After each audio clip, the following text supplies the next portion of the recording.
Kalau penetapan itu kalau disampaikan oleh Humas memang benar. Humas juga membacakan pasal yang ada di dalam proses hukum tersebut. Artinya apa yang disampaikan itu adalah apa yang tertera di dalam pasal. Tapi dalam perkara hukum harus kembali kepada peristiwa hukumnya. Artinya dalam perkara ini harus kembali kepada sebab akibat. Asalnya itu dari mana, ya. Jadi sebagaimana yang kita juga sampaikan, Niki itu tidak kenal dengan yang bersangkutan. Mail pun tidak kenal, tapi mereka yang menghubungi terlebih dahulu. Termasuk Mail berapa kali dihubungin, kalau nggak salah lebih dari 1 kali, dan dia sendirilah yang berkomunikasi dan menawarkan. Pada detik terakhirnya dia menyatakan, tolong diingatkan supaya kalau sudah November, seingat saya ya, itu tolong diingatkan supaya dia akan bisa membayar kembali. Kan menimbulkan pertanyaan, jika memang ini ada ancam mengancam, peras memeras, saya pikir bukan seperti ini peristiwanya, gitu loh ya. Jadi ini betul-betul harus ada tafsir yang benar terhadap peristiwa ini, karena ini tidak mungkin seseorang melakukan hal yang seperti itu. Tapi orang boleh lapor, orang boleh menyatakan ada sesuatu peristiwa, tapi nanti prosesnya itu bukan dari apa yang dinyatakan oleh penyidik. Kita nanti lihat seperti apa prosesnya. Hukum itu pasti akan berangkat dari asal mula peristiwanya seperti apa. Bagaimana seseorang akan melakukan sesuatu sedangkan dia tidak kenal? Itu kan masuk kepada niatan. Bagaimana dia punya niat? Tidak mungkin dia punya niat, kenal saja tidak ada, tidak pernah kenal. Kalau orang tidak pernah kenal, tidak pernah punya niat sama sekali. Itulah namanya mens area-nya itu harus ada di dalam peristiwa ini. Kami tidak mau masuk terlalu dalam, yang jelas nih kita tadi sudah telepon saya, dan memang benar saya sudah berkirim surat meminta waktu. Karena Niki sebagai seorang ibu single parent punya anak 3 lagi menjalankan kewajibannya untuk kalau tidak salah lagi bernyanyi atau ada acara, yang jelas acara pekerjaan. Respons Niki sendiri Bang saat mengetahui dia menjadi tersangka?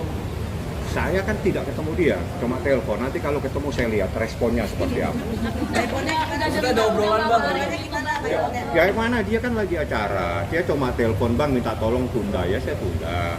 Terus saya bilang, Nik bagaimana ceritanya, bagaimana saya itu tidak kenal dengan seseorang ini. Jadi di dalam hukum itu niat itu kunci dari persoalan. Terpaksa saya buka, niatnya tidak pernah ada. Bagaimana orang bisa melakukan peristiwa? Niat saja tidak ada, kenal aja tidak ada. Bagaimana dia bisa melakukan niat untuk melakukan sebuah perbuatan? Karena niat itu adalah kunci dari sebuah perbuatan pidana. Saya buka saja sekarang. Bang, kalau misalnya Niki nggak kenal, kenapa kan Niki akhirnya bikin video sosmed yang dianggap menjelekkan Dr. Reza Gladys, yang itu tuh bikin Dr. Reza 155 gitu kan, versi polisi gitu. Nggak ada, saya nggak tahu apa yang terjadi. Saya belum membaca, belum melihat videonya, karena itu tidak pernah ditanyakan di dalam peristiwa berita acara pemeriksaan. Karena kan awalnya Reza Gladys menghubungi Mail sendiri kan, katanya kan nggak terima. Jangan katanya, harus ya, buktinya. Ya, maksudnya dalam keterangan dari Pak Humas kan bilang Tidak ada kejadian itu. Yang di alam berita acara pemeriksaan tidak pernah ada pertanyaan tersebut.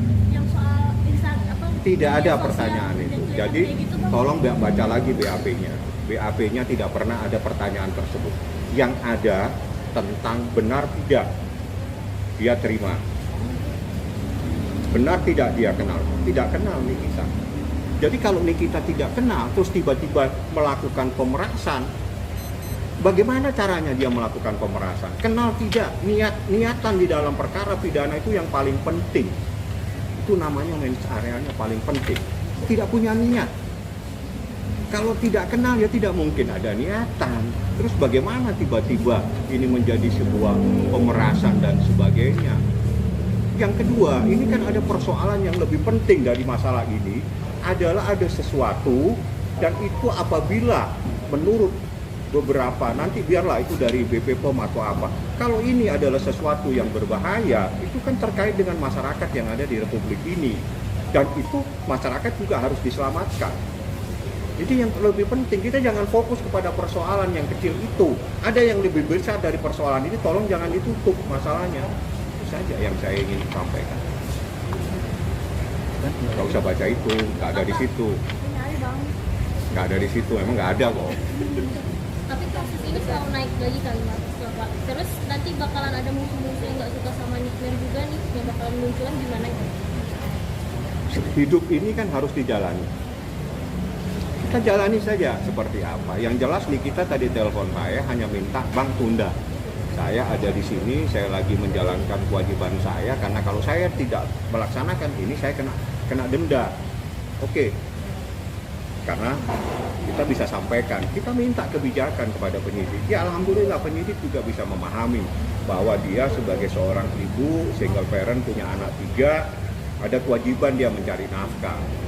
Jadi kita minta waktu sampai hari Senin tanggal 3. Kenapa saya minta waktu sampai tanggal 3? Karena hari Kamis, hari Jumat itu sudah awal puasa Ramadan. Kita mungkin sibuk dengan persiapan awal Ramadan. Ini adalah bulan yang paling penuh dengan rahmat. Harus kita persiapkan diri kita untuk melaksanakan itu. Bukan kita mempersiapkan diri untuk diperiksa. Kita mempersiapkan diri untuk melaksanakan bulan Ramadan, bulan yang penuh dengan rahmat, bulan yang penuh dengan kasih sayang dan sebagainya. Itu yang kita mau persiapkan, itulah yang mau dipersiapkan ini, sehingga kita minta waktu sampai tanggal 3. Mohon kebijakan daripada penyidik, kami ini ingin ibadah pada saat ini. Tolong supaya kami tidak fokus dengan persoalan-persoalan. Setelah awal bulan puasa tanggal 3 itu saya akan minta supaya Niki diperiksa seperti itu. Jadi kenapa ditunda? Satu, karena ada pekerjaan. Kenapa ditunda sampai tanggal 3? Karena kita ada puasa Ramadan. Mungkin ada yang mau persiapan mau tarawih, mungkin ada yang mau kemana kita semua.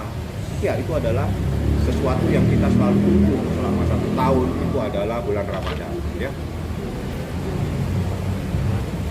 Oke Bang, itu tanggal 3 itu permintaan dari media atau seperti apa Pak?